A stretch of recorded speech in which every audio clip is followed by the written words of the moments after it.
All right, welcome back for another episode of A Week With. It's turned into 2 weeks with, but we spend a week really focusing on these. We've got a special guest with us here.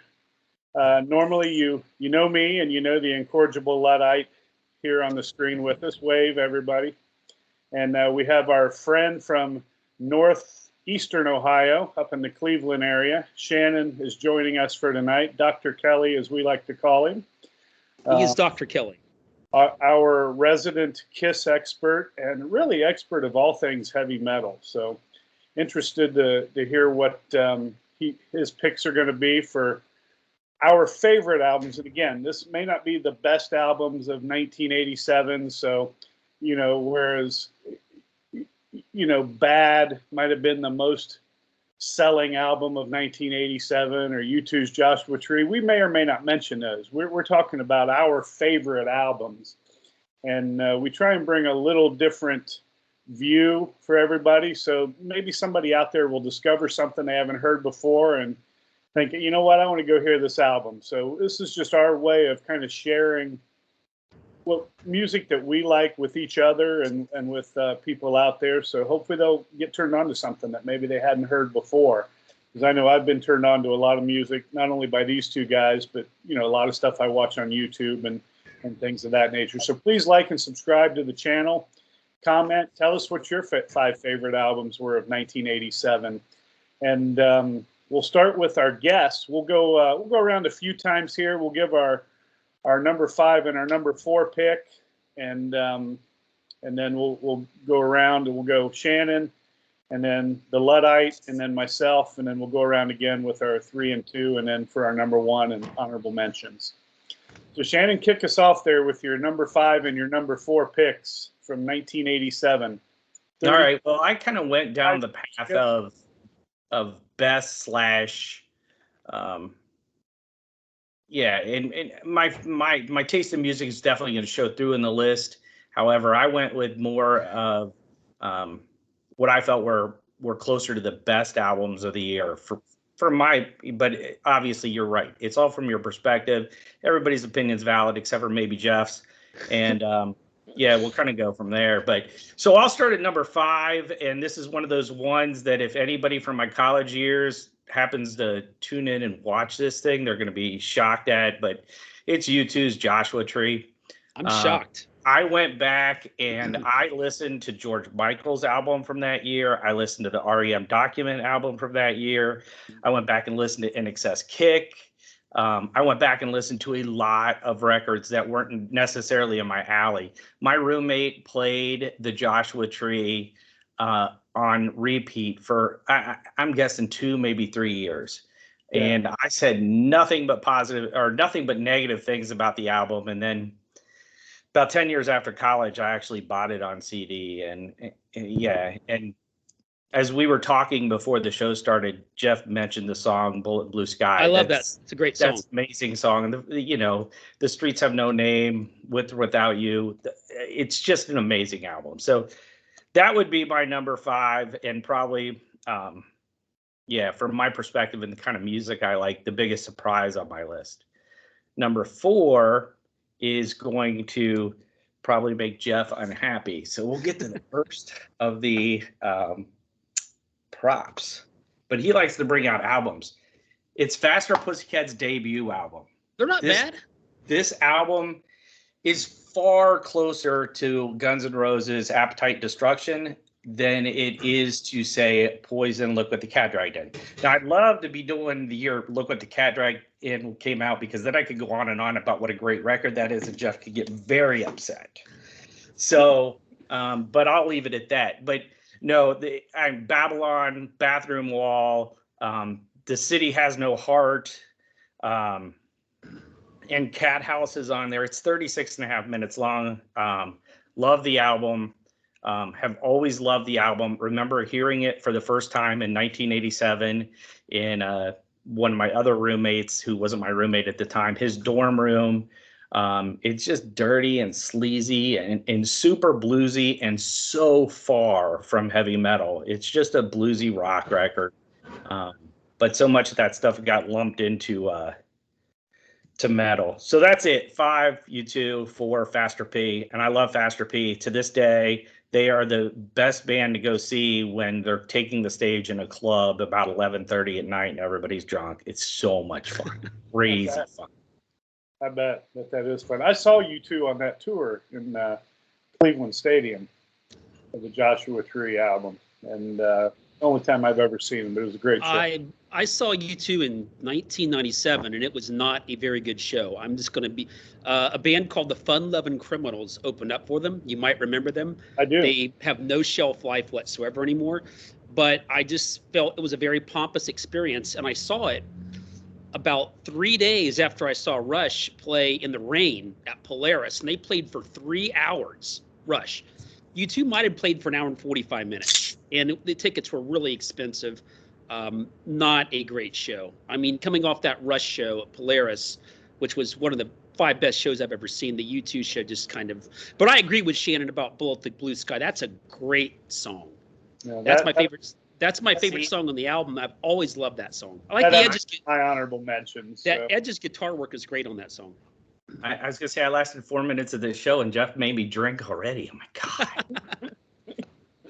All right. What's your beverage of choice tonight? This is just a Miller Lite. Okay. And a Rock the Bayou koozie, Bud Light koozie. I have a cup of water in my high state cup. For anyone interested. All right, Jeff. Let's hear your 5 and 4. Okay, Shannon's not going to like this one at all. He's not going to like the next 2. I think he's going to be okay with 1 and 2. Okay. But I'm not sure about the other 3. My number 5 is going to be Rush Hold Your Fire. And I'm lucky enough to have this on vinyl. You don't see this one on, this is an original vinyl. You don't see this one on vinyl very often. I got it for like $5. I mean, it's like a $25 record, the original. So it was well worth picking up for $5. This record's really underrated, okay? Yeah, I mean, I will go on record and say, yes, I like this more than Fly By Night, Caress of Steel, and even 2112. I do. Do I like it as much as Farewell to Kings and Hemispheres? No. But I like it more than the first 3. Very underrated. This is a bass player's record. You really have to listen to this record to hear how great of a bass player Geddy Lee is, and you hear it on this record, Hold Your Fire. Time Stand Still, great art pop song. The inclusion of Amy Mann is genius. Of course, she's known for voices Carrie Till Tuesday. She does a great job on the song. It adds some texture. No guitar solo on the song, interestingly enough. Very much an art pop song. It's fantastic. I also love Force 10, the other radio song. And the underdog song on this record is actually High Water, which is, yeah, it's the last song on the record. It's a really interesting track. There are a couple misses on here, but by and large, of all the songs, there are 10 songs. A lot of them are pretty long. 7 of them are really good. 3 of them are first rate. Bass playing's incredible on this record. 8.5 out of 10. It's my number 5. That's what I was going to ask. How many songs on that album are over 5 minutes? A lot, because all right, so that's why I don't like it. It's way too long. The songs are way too long. It was definitely made for this. You don't have to explain. Okay, you're right. I'm taking down my explicit lyrics. Hey, I know your fondness for the song Tai Shan. That's the worst song on the record. Did you know Amy Mann sings on that as well? I did not know that. Yep. It's actually, there's some of her backward vocals are put on that song. I did not know that. I only thought she was on Tuesday.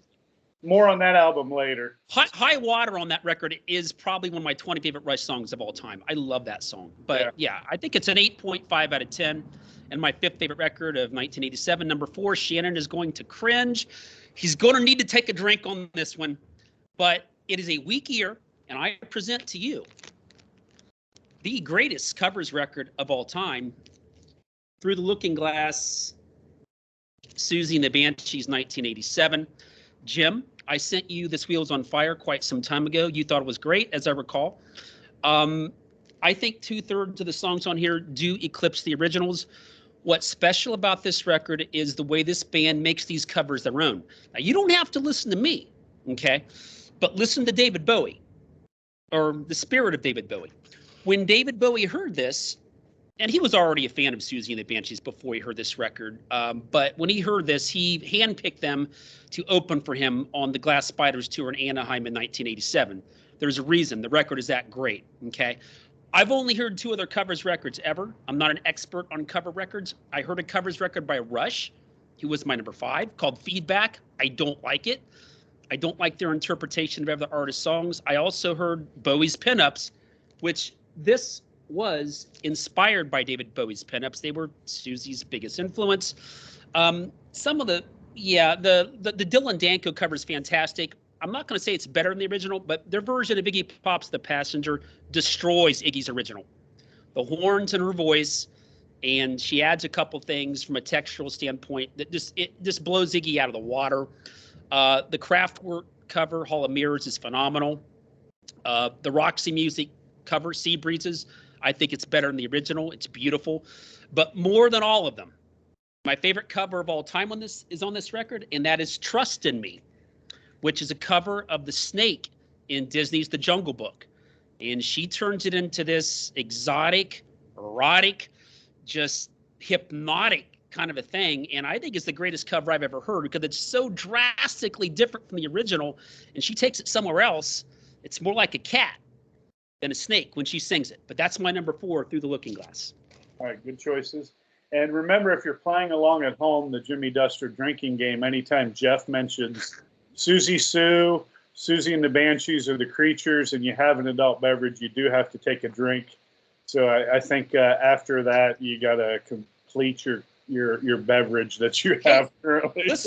Listen to the record if you guys don't believe me. Okay, that's all I got to say. I have heard the Wheels on Fire, and I agree. I think that was a great version. That's not even one of the 5 best covers on the record. One of my lesser favorite Bob Dylan songs, actually, but I thought Susie did a good job with that. Personally, I'm not a fan of covers records. I don't think there's any such thing as great covers. I'm generally not, but this year was so weak. Yeah. So, and again, Trust in Me is my favorite cover of all time. So, speaking of weak for the year, I'm going to do Host Privilege again and do a tie at number 5, just because this is an album I couldn't leave off. Mike Oldfield's Islands. Most people may know Mike Oldfield from Tubular Bells, the theme from The Exorcist, which was a big hit. A lot of prog elements, a lot of instrumental elements, and this album wasn't necessarily like Tubular Bells where he played all the instruments on the album and recorded it all himself. He did bring in some guest musicians. Bonnie Tyler sings the song. There's some other folks that sing on the album. Raphael Ravenscroft plays saxophone on it. Simon Phillips plays some drums on it, who's played with The Who, Toto, a little bit of everybody. Mickey Moody plays guitar on the album, who was an early member of Whitesnake in the Bernie Marsden era of Whitesnake. Just a fantastic album. Typically not my style of music because it's real ambient, real airy and light, I guess. But just a fantastic record. If you're ever in a spot where you just want to put on some headphones and zone out for a while, a great record to listen to. My other number 5 pick, the complete opposite side of the spectrum from Mike Oldfield, Savatage, Hall of the Mountain King. I got into Savatage when I was in high school. You guys were, of course, a year behind me. Incidentally, the 2 of you graduated both in 1987. We did. So we're going from the year you graduated. I was a year ahead of you. I had an earlier Savatage record than this. This was their 4th studio release, and I can't remember what it is, but I love the album. And this one I've fallen in love with over the last few years. That was the only Savatage I'd ever heard. Been listening to this one here for, like I said, about 5 years now. Was turned on to this record and spent a lot of time with it this week. Just a fantastic record. Of course, these guys went on to become the Trans-Siberian Orchestra. A lot of the guys from the group did go on to become Trans-Siberian Orchestra. And very successful doing that. Yeah, I play in a Christmas band every year, and so I can certainly respect the Trans-Siberian Orchestra guys. the amount of the light show and everything that goes into there. Never seen Sabotage. Actually, you know what? I think I did see Sabotage in concert. I think I saw them with Megadeth at Newport, if I remember right. And it would have been around 1987, so it might have been on this tour. I don't know. I don't have a memory for that stuff like you guys do, that's for sure. So that's my other number 5, Hall of the Mountain King by Sabotage. Number 4, not my favorite solo album by this person, probably my second favorite solo album by him, but going with Radio Chaos by Roger Waters. That's an interesting pick. Huge Pink Floyd fan, and I know the final cut takes a lot of flack. There's actually parts of the final cut that I enjoy. That was really my entry point to Pink Floyd, other than hearing another brick in the wall on the radio and some stuff like that. The final cut was kind of my entry point. So when I was getting into Pink Floyd, they had already broken up. And there was a Pink Floyd album out this same year that we won't, well, I won't be talking about it. I don't know if you guys will or not, but it's not a great not record. on my top 5 list or not on my honorable mentions. But I think Radio Chaos is a much better album than those two. The story of Billy, mentally and physically disabled, 20-something, I guess, from listening to it. It's his mind and view of the world through a conversation with Jim, who's a DJ at a local radio station, Radio Chaos. And if I remember right, Billy was living with his uncle because his brother was imprisoned or something. So it's definitely a concept album. And even though I don't like it as well as the Pros and Cons of Hitchhiking, I do think it's a really good album and a solid 8 for me, 8 out of 10. Were either one of you guys at the first Pink Floyd show at Ohio Stadium? I bet you were. I was. Were you there, Jim? Okay, I was there too. Yeah. Were you with me, Shannon? I was with Kylie. I'm thinking we were. I was with Kylie. I remember she was like right next to me. So. And that was 89, wasn't it? Yeah, it was 80. It was 87. It was right around my birthday in 87, and it was a very. It was the first show at Ohio Stadium, ever. Yeah. And then they would have. Now the second Pink Floyd show I saw in '94 was actually a better show. They also opened up with a Syd Barrett track in '94 from the first Pink Floyd record, so it was a little more. They did more stuff, and I think they had more time away from Roger Waters to kind of find their own niche. I think Division Bell is a lot better than Momentary Lapse of Reason, but I didn't bother to listen to the Roger Waters record, Jim, so I probably overlooked that one and should have listened to it in my investigation here. Okay. Well, Shannon, we're back to you for your, what is this, 3 and 2? Okay, you want to go to, yeah, that Pink Floyd show. I know my aforementioned roommate from the Joshua Tree. He was a huge Floyd fan, so I know he was there with me as well. I don't remember, and I know I had a party after the show because when I got home there were like 30 people at my house, but I don't remember much of the show. We were wasted, man. Yeah, that's what I say. really not my thing at all. So, anyways, number 3, Anthrax, Cotton and Mosh. Actually, it's my gateway album to Anthrax. I discovered Metallica and Megadeth a couple years earlier. Actually, discovered, and I think Jim, you saw Metallica open for Ozzy at the Ohio Center on the Ultimate Sin tour, and I saw it that summer in LA. I saw that same tour in LA over the summer and saw Metallica open. So, was starting to get into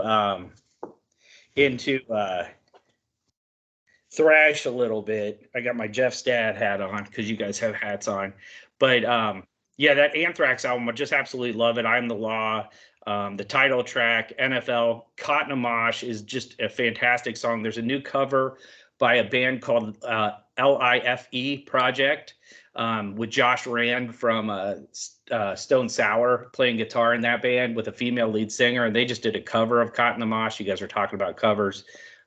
It's a super cover, especially when you hear it sung by a female lead. And then, of course, Indians is on on that same album, and there is nothing better than seeing Anthrax in concert and having them scream war dance during Indians and the pit starts circling and you're on the pit, you're pushed. Phenomenal. I should give a shout out because I did not do best ofs, EPs, covers, or live albums. I didn't do any of those because otherwise Ozzy's tribute would have been in here easily for me in the top 5, but I just eliminated on that. But I will say the other thing Anthrax did later in '87, but I eliminated, was they put out the I'm the Man. The I'm the Man video where Knot became very, very famous in another one of their rap rock things, which was pretty sweet. But I'm the Man's great. Is like also the rare band that breaks my 3-minute rule because a few of these songs are a little lengthy. So, but they're fast. So I'm not asleep by the end. I'm still moving, which is a plus because I'm very short term. I can't focus for more than that. And so that's number 3. Number 2 is crazy. When you guys asked me to do this, the first 2 albums that came to mind was my number 1 and the Faster P album, because I knew that was '87 immediately.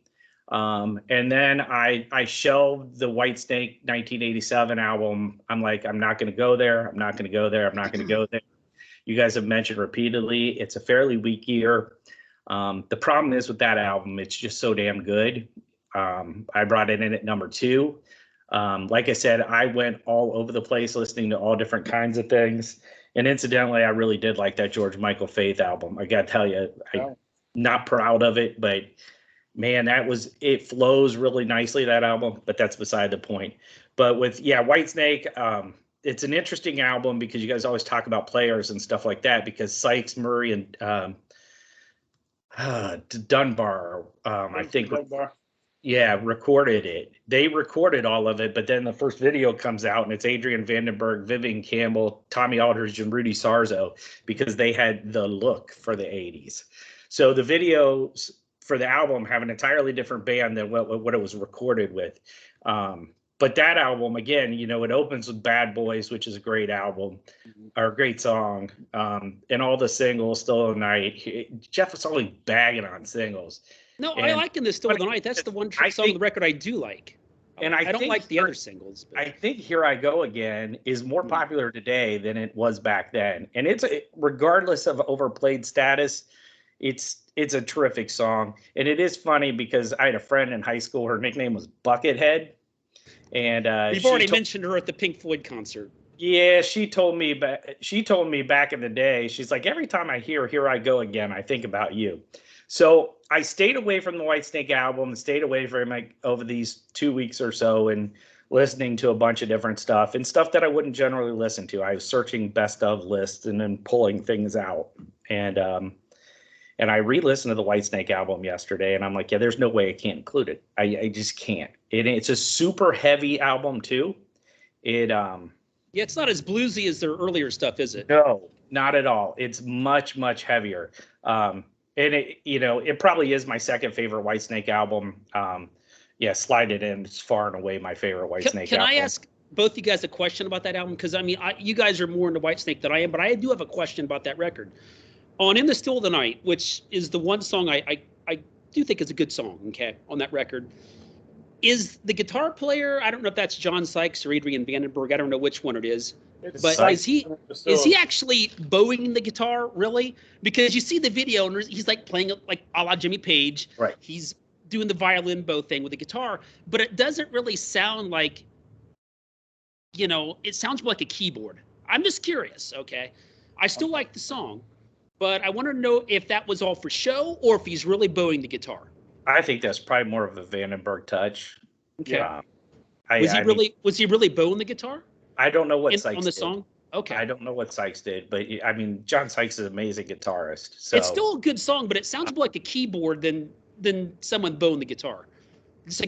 I was always curious about that, and you guys are experts, and I'm not. Yeah, I don't know. Because the videos, it is funny because I went back and rewatched the video too because I couldn't.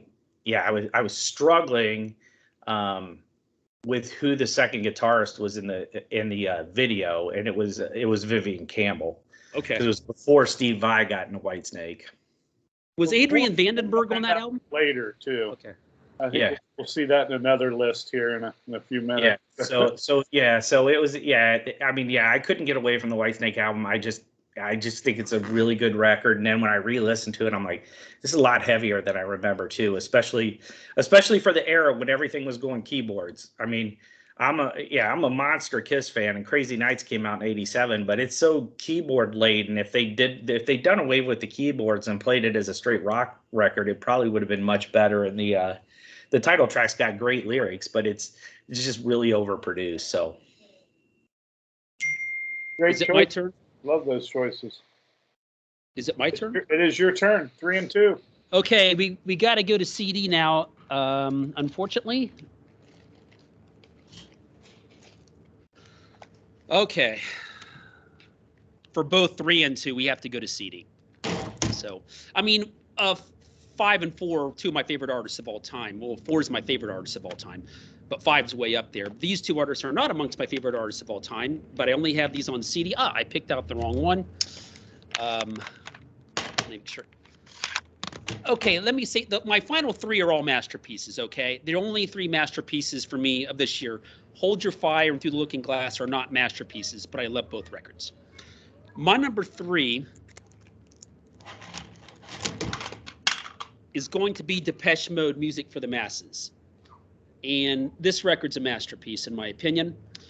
This is when Depeche Mode became Depeche Mode as we know them. Black Celebration, the album before, is really good. A lot of people think it's the best Depeche Mode album. I really disagree. This one, followed by Violator, of course, in 1990, that's their 1-2 punch. But this is when they really, really, really find their sound.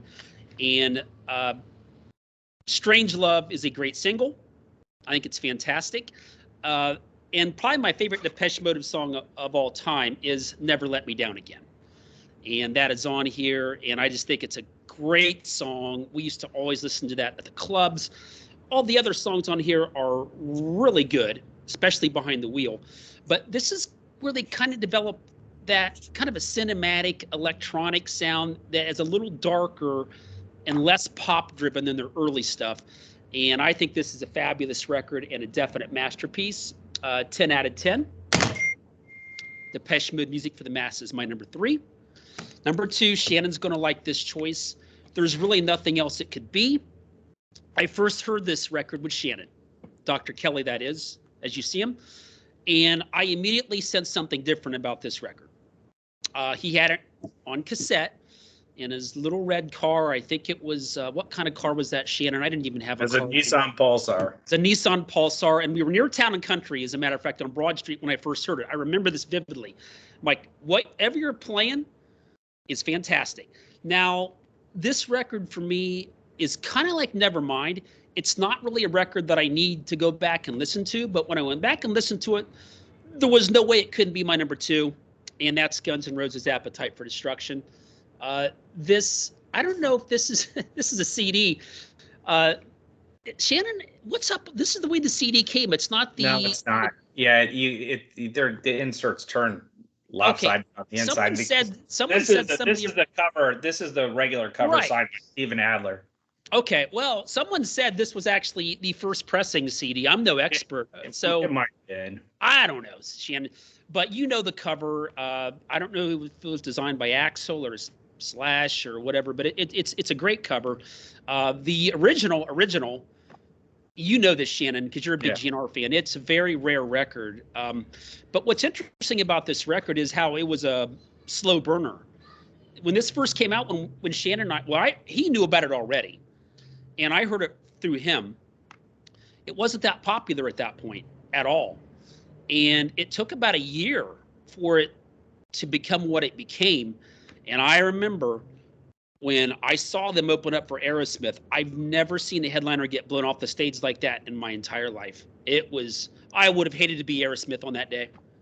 Yeah, it's funny because it was Scott Goulash that found Guns N' Roses first, because he found probably in 1986 he found Live Like a Suicide, their first EP, on cassette, and he brought it to school, and he's like, Shannon, you got to listen to these guys. Yeah. And I immediately went out and bought Live Like a Suicide on LP.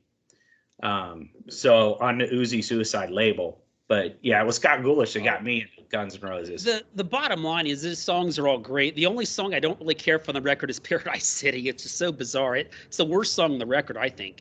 But the real standouts are It's So Easy, which has some definite punk infused into it, courtesy Duff. Duff's background, as a lot of you might know, was Seattle punk rock scene, and he brought that spirit to GNR. And there's a definite punk rock spirit on this record. It's very obvious if you listen to it, but there's also an Aerosmith Stones thing going on.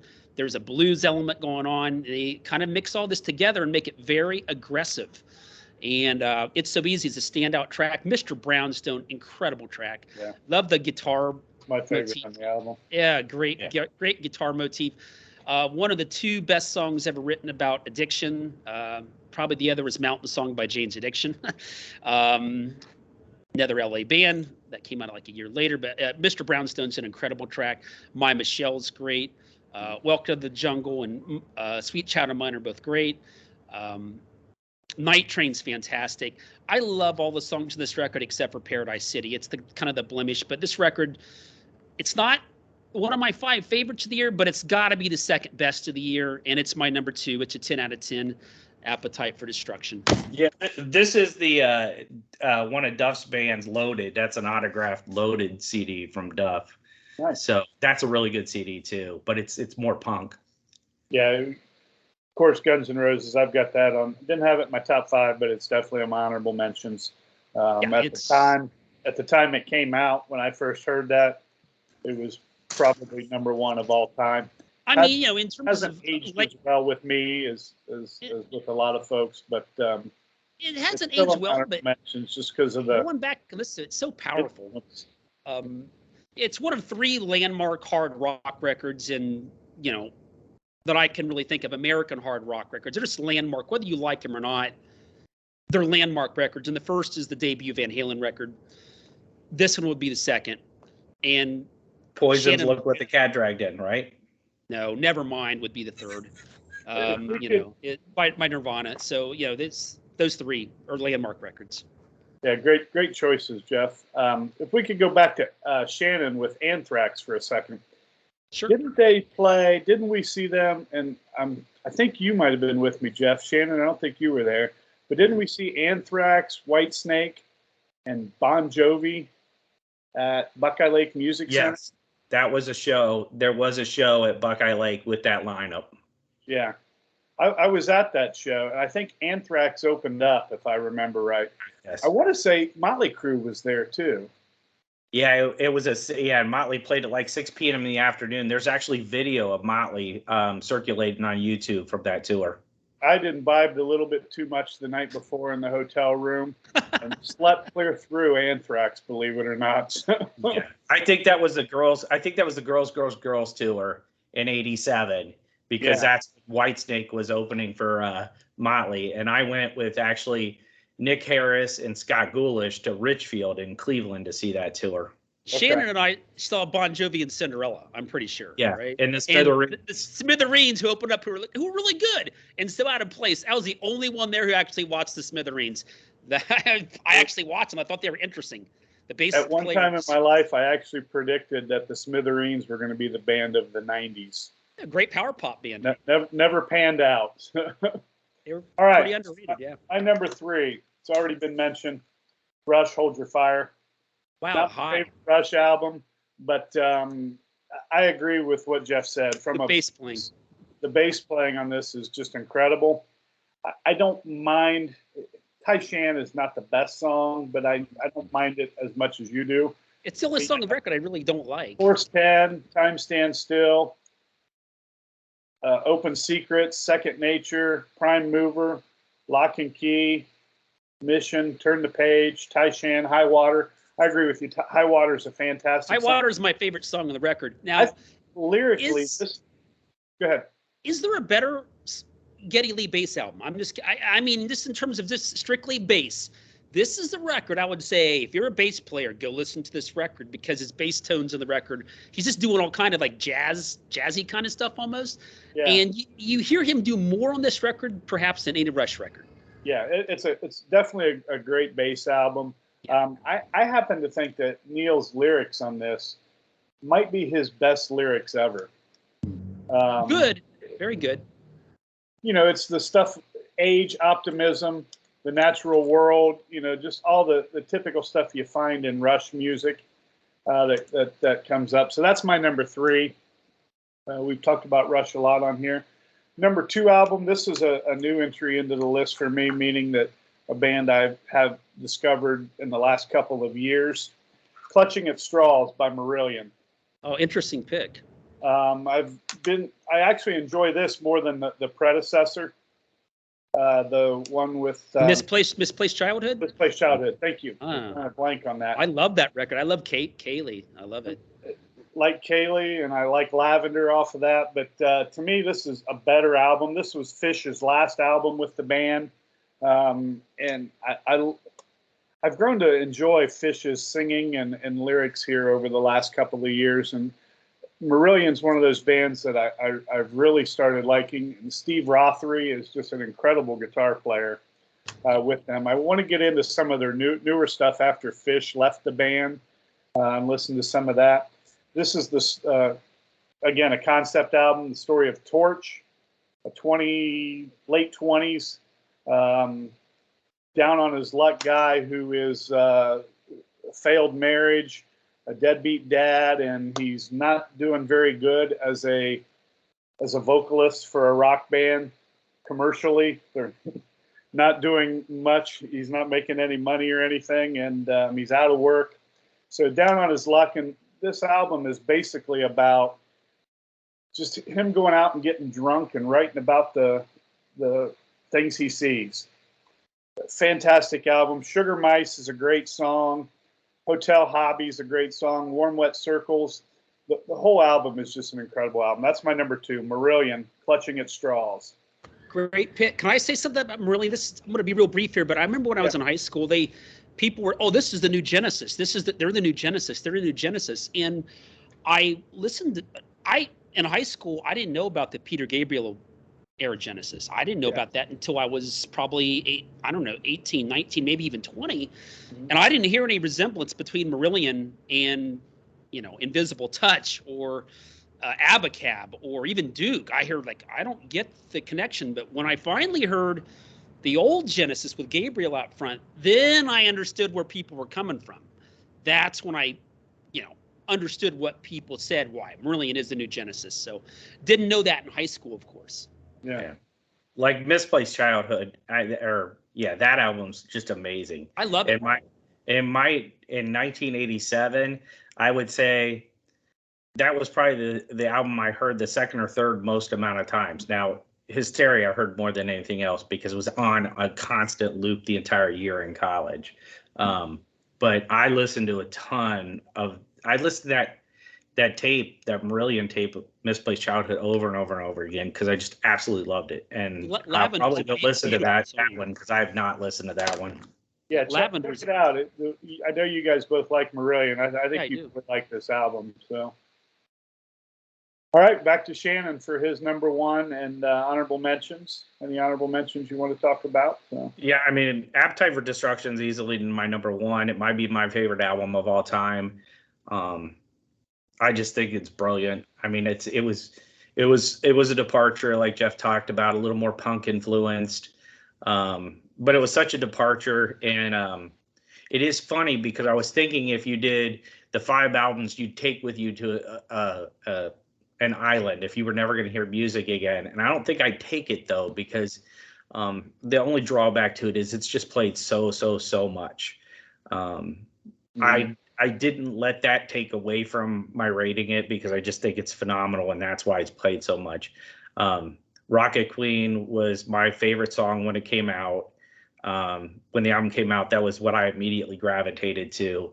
And then as an adult, probably in the mid 90s, especially when I was drinking a lot and going to a lot of concerts, it was Night Train. The first or second, I've been to 4 of the Rocklahomas down there.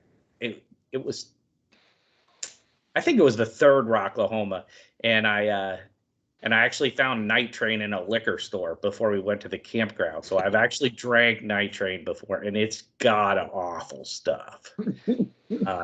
But there's nothing better when you're loaded and that song starts and you're like, whoo, whoo.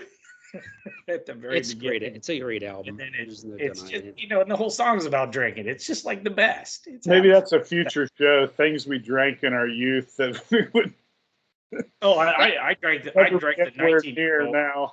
Oh, I drank the Night Train when I was in my 30s because I just saw it. I'm like, oh, I got to try this stuff. Never had Night Train before. Now, that record is like the best of early Aerosmith, the best of like mid 70s, late 70s Stones, the Sex Pistols and the Stooges all kind of put together. It's kind of what it's like. I mean, it really draws from a lot of influences, but I mean, it rocks very hard. And yeah, it had to be my number 2. Yeah, and I saw him in Dayton on the Use Your Illusion tour. That was the first time I saw him. And then then I saw Axl and his Merry Men from the Fourth Row, and that was a really great band. It wasn't quite the same. It was Guns N' Roses, but it sounded amazing. I think Guns N' Roses was at one of the Rock on the Ranges. I did not go to the Not Your Lifetime tour just because I said price wise, if there's no Izzy, I'm not going. Izzy's a big part of the band. You know, when I think Dave Navarro was their first choice as guitar player when there's kind of a connection between Jane's Addictions and Guns N' Roses. And Dave Navarro, I think, was their first choice when Izzy left, but he didn't pan out. And they picked up, was it Gilby Clarke? Is that who they picked up? Yeah, Gilby was in the band. Okay. Yep. So, and right, I believe Gilby's a Cleveland native. Who is? Gilby Clarke. Interesting. Oh, yeah. We'll go around and do honorable mentions at the end. So, Jeff, you want to go ahead with your number 1? Yeah, this was absolutely probably of every year that we could pick. There's never going to be more of a runaway winner than this year. This is definitely one of my 20 favorite records of all time. Most people would rate this probably his second best record. But for me, it's number 1. And it is Prince Sign of the Times. Yeah. This is a musical journey, okay? My favorite Prince single is on this record, and that is the title track. I Could Never Take the Place of Your Man. Incredible. And the guitar work on that track is incredible. Forget the single version, folks. Listen to the version on the album of I Could Never Take the Place of Your Man. The album version is vastly superior, okay? The guitar work is just ridiculous. Absurd how good it is. Also, you know, I'm a sucker for not only androgyny in general, but androgynous vocals. Perhaps the greatest androgynous vocal performance of all time is, you know, it's going to be If I Was Your Girlfriend on this record, which is more of a straight R&B song. So he's doing all these different things. You see every side of Prince on this record, okay? I would agree that the best songs are on Purple Rain, but as a musical journey and seeing everything that he was capable of, this has got to be number 1. Well, certainly it's an 11 out of 10 for me. It's definitely one of my 20 favorite records of all time. I mean, some of the deep cuts on here are just incredible. The Cross. Fantastic. The build up on the song, and actually it ends not really heavy, but like with a lot of distorted guitar. It's almost sloppy, and I love it. It starts out very delicately as this build up. It almost reminds me of a Lou Reed song at the very beginning. You hear what I'm saying, Jim? It has kind of a Lou Reed feel to it, and it ends with this build up and this massive like wall of distortion at the end of the song. Lyrically, very profound. Starfish and Coffee, incredible. Adore. We're back to the R&B stuff. So what do you want? Do you want R&B? It's on here. Do you want rock? It's on here. Do you want funk? Like Housequake? It's on here. Everything is on here. It's a more diversified record than Purple Rain. And you really can't compare this record to something like The Wall or The Lamb Lies Down on Broadway. It's more comparable to, say, Physical Graffiti or Exile on Main Street or the White Album, okay, which are not concept albums, and it smokes all three of them. End of story. My number one, easily 1987, 11 out of 10, one of my 20 favorite records of all time. Good choice. Another one that was in my honorable mentions as well. So, all right, my number one. I had two of my 5 favorite bands ever released albums in 1987. Aerosmith released Permanent Vacation that year, which I didn't include in my top 5, even though they're the band I've seen the second most in concert, other than Rush.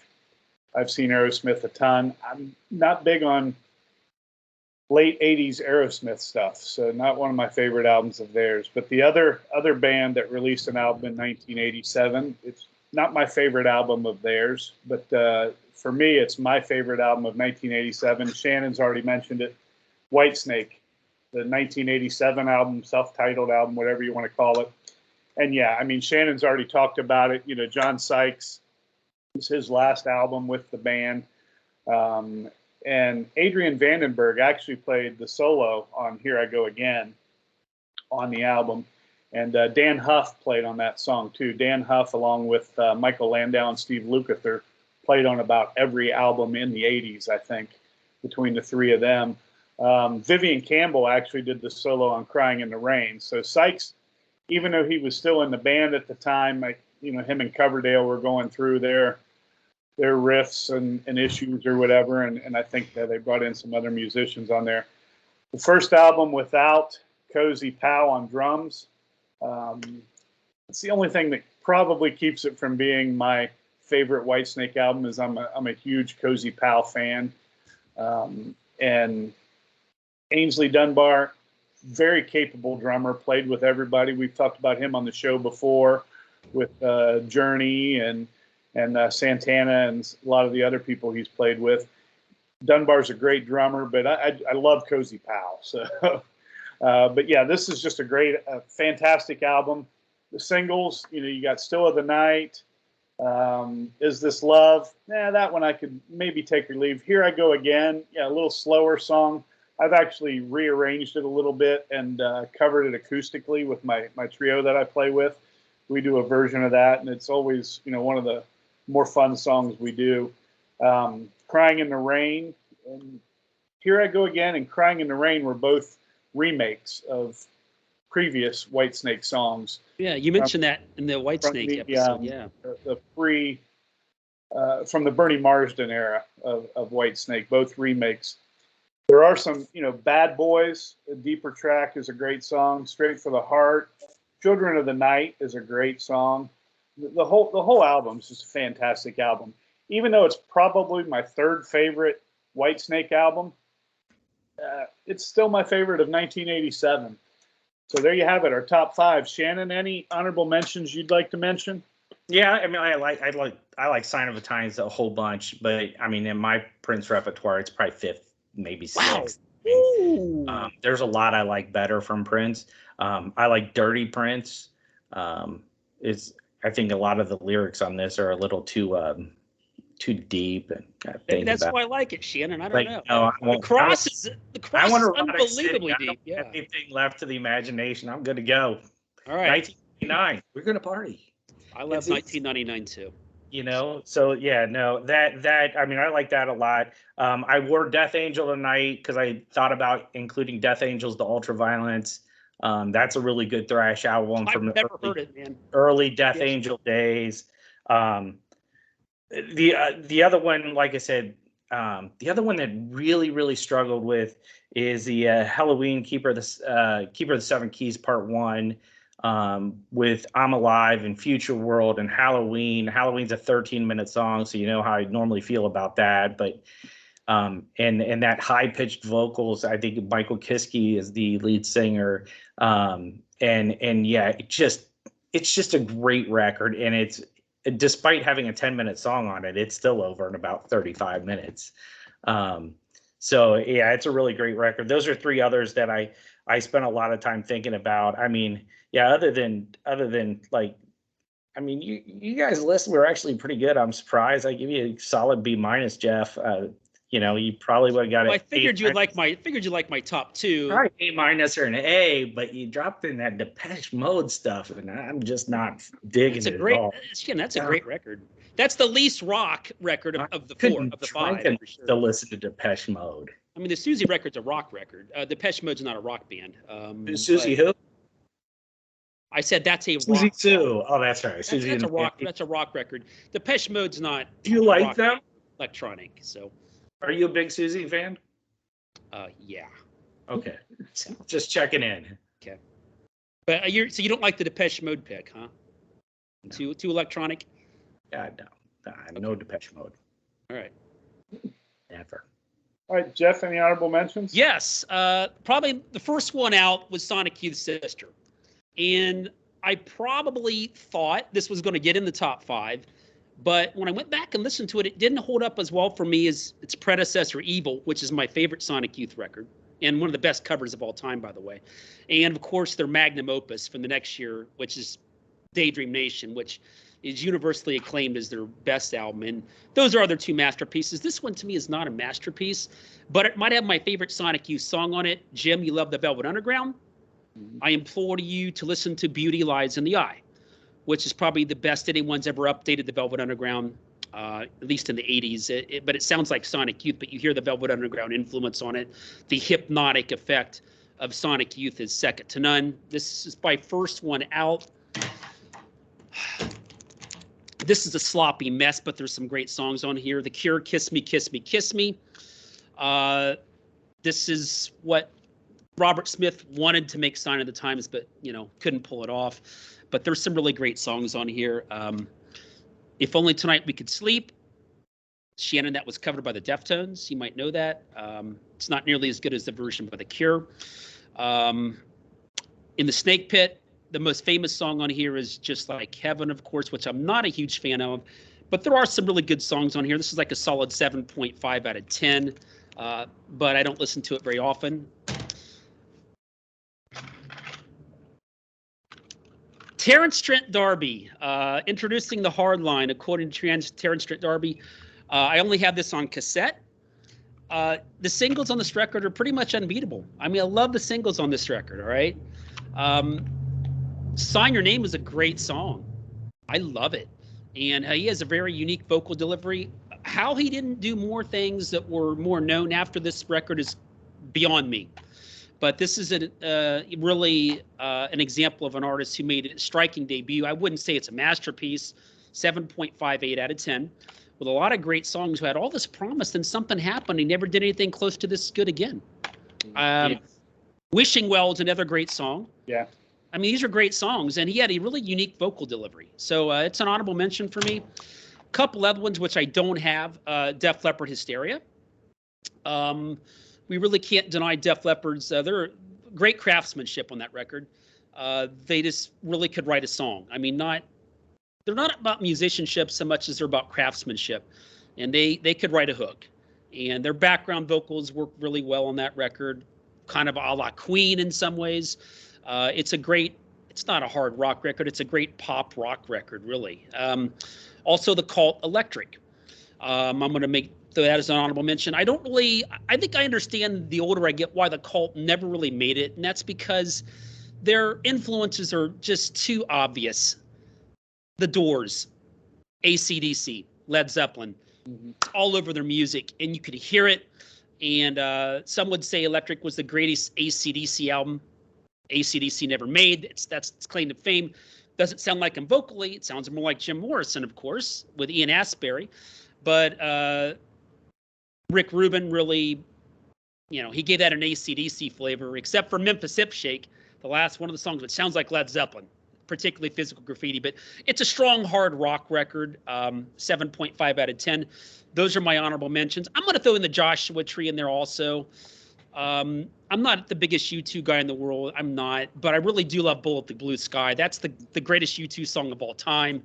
I really love the guitar work on that by The Edge. So those are my honorable mentions. Good choice. Yeah, I thought, actually, completely forgot. If somebody called me out, I'd have to prove it. But I do have the Joshua Tree and CD. One last honorable mention: Fleetwood Mac, Tango in the Night. Oh yeah. Yeah, and first of all, this gets honorable mention just for the artwork on the record. I picked this up at the same time I picked up Hold Your Fire for $10 for both records. It was like a real steal. Like, oh, you don't see this on vinyl very often, just like Hold Your Fire. I love the artwork on this. Little Lies is a great song. I like the Stevie Nicks. That's more of a McVie song. Seven Wonders is a Stevie Nicks song.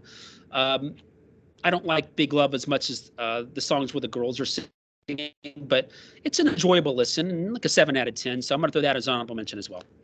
Yeah, the Cult album and the Sabotage album are both really good records too. The Def Leppard thing is just full of hits. It's just it's really well crafted. It's a really well crafted record. I mean, it's like they really know how to write a pop rock song. You know, it's undeniable. I didn't include the Def Leppard album. I am just like I think Aerosmith's last good album was done with Mirrors. I think Def Leppard's last good album was High and Dry. Believe it or not, never jumped on the Pyromania bandwagon like everybody else at our high school did and everybody else in the country did. And just I don't know. I just got kind of tired of Def Leppard, I guess. But yeah, great choices by both you guys there. I had the Terrence Trent D'Arby album I had on my honorable mention list because I had forgotten about that album till Great record. saw your Facebook post about it today, and I'm like, oh yeah, I used to listen to that all the time, and then traded it to Phil Deskins for something. I don't remember what I traded it for, but I traded it to him, so he ended up with my Terrence Trent D'Arby CD. He would like Terrence Trent D'Arby for sure. Yeah. So I had an Appetite for Destruction, U2's Joshua Tree, some other ones I had that haven't been mentioned. Cloud 9, the George Harrison album. Got my Grateful Dead shirt on, so I got to mention In the Dark. Robbie Robertson's solo album, self-titled solo album. Bring the Family, John Hyatt. Sign of the Times by Prince I had on there. Criminal Minded by Boogie Down Productions, a great hip-hop album from the era. And the last one I had down was another one of my favorites that we'll probably hear about here in a few weeks, Gary Moore's Wild Frontier album. Another great album from that year. So great choices, everybody. And Shannon, thanks for joining us. Thank you. Welcome to join us. We'll be back. I'm going to be doing some traveling here in 2 weeks, so we're going to be 3 weeks before our next show.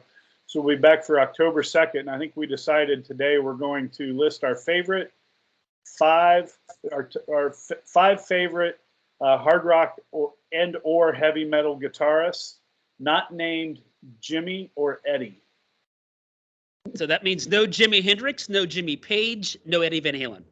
No. Well, let's just take out Jimi Hendrix and Eddie Van Halen. Okay. Jimmy Page will still be a choice. We're going to give Jimmy Page a shot? Okay, all right. Yeah. So CC DeVille is in. CC DeVille is in. CC DeVille is in. So no Jimi Hendrix, no Eddie Van Halen. Great show tonight. Thanks for joining us. If you're watching this at home, good night, good morning, good afternoon, whenever you're watching it. And, please like and subscribe. Hopefully you played along and drank every time Jeff mentioned Susie in some way on there. How many? I didn't count. 2 or 3. All right. So join us in 3 weeks, folks, on October 2nd. Thanks for joining. LOL. Ha ha ha.